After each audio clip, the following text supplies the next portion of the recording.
மூச்சு வாயகி மாலினி வாராகி சூலினி மாதங்கி என்று ஆன உமையவள் அவ்வேளை சக்தி வேலாக்கினாள்.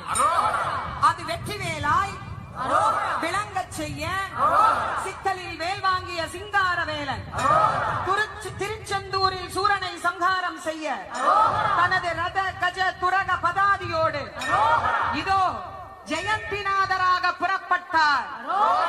சீரலை பதியில் உள்ள அனைவருக்கும் அருள்